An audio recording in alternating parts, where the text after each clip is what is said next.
রমজানের পরের মাসটাই শাওয়াল মাস। ঈদের চাঁদ দেখা গেলে সেই চাঁদটা মূলত শাওয়াল মাসের চাঁদ। এই শাওয়াল মাসের করণীয় কি, আমল কি? উত্তর হলো যে শাওয়াল মাস এর দুইটা ফজিলত আছে। এক হলো এটা হজের মাস। আল্লাহ তাআলা বলেছেন আল হাজ্জু আশহুরুম মালুমাত, কয়েক মাস এটা হজের মাস হিসাবে বিবেচ্য। এর ভিতরে শুরু হয় শাওয়াল দিয়ে, শেষ হয় জিলহজ দিয়ে। এখন প্রশ্ন উঠতে পারে, হজের কার্যক্রম তো হয় জিলহজের 8 থেকে 13 তারিখ, তাহলে শাওয়াল মাস কীভাবে হজের মাস হয়? এর উত্তর হলো, কেউ যদি হজ স্টার্ট করতে চায় শাওয়াল মাসে সেই স্টার্ট করতে পারবে। অর্থাৎ হজের উদ্দেশ্যে এহরাম করে মক্কায় ঢুকে গেল, শাওয়ালে স্টার্ট হয়ে গেল, ওমরা করো, বাকি হজের অপেক্ষা করতেছে। এটা পার্ট অফ হজ। যখন কেউ তামাত্তু হজ বা কেরান হজের নিয়ত করবে, সে শাওয়াল থেকে শুরু করতে পারে। তো সে অর্থে এটাকে হজের মাস বলা হয়েছে।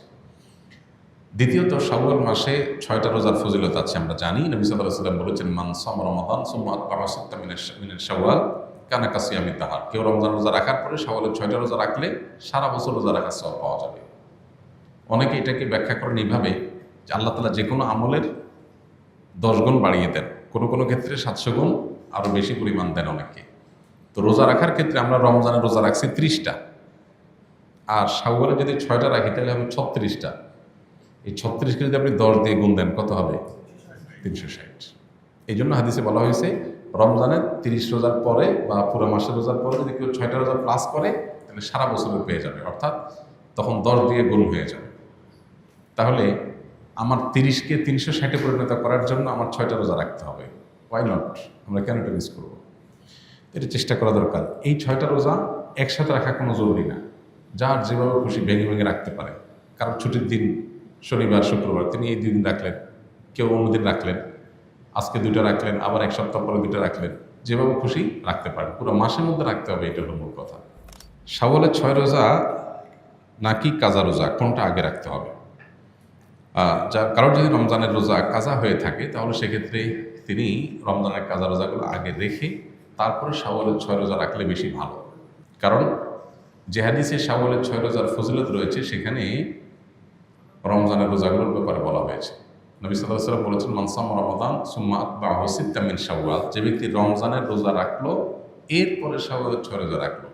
তো এই হাদিসে বোঝা যাচ্ছে রমজানের রোজা রেখে তারপরে রাখতে বলা হয়েছে। এখন রমজান রোজা যদি আপনার গ্যাপ থাকে কয়েকটা, মিস থাকে কয়েকটা, এগুলো রেখে তারপর আপনি শাওয়ালের রোজা রাখলে এটা সবচেয়ে সেফ এবং সবচেয়ে ঝামেলামুক্ত।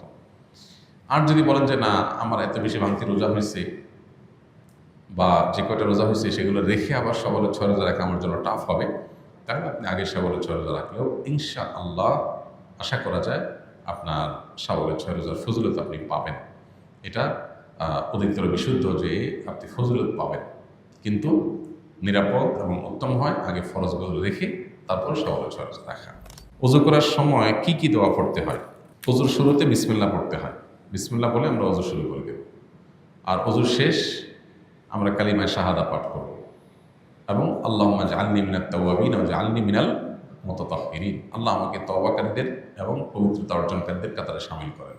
বাস এ দোয়া আর কালিমায়ে শাহাদা পাঠ করা, আশহাদু আল্লা ইলাহা ইল্লাল্লাহ ওয়া আশহাদু আন্না মুহাম্মাদান আবদুহু ওয়া রাসূলুহু। এর বাইরে প্রত্যেক অঙ্গ ধোয়ার জন্য আলাদা আলাদা বিভিন্ন দোয়া, অনেক বই পুস্তক আছে, এগুলো সবই ভিত্তিহীন, এগুলোর কোনো ভিত্তি নেই।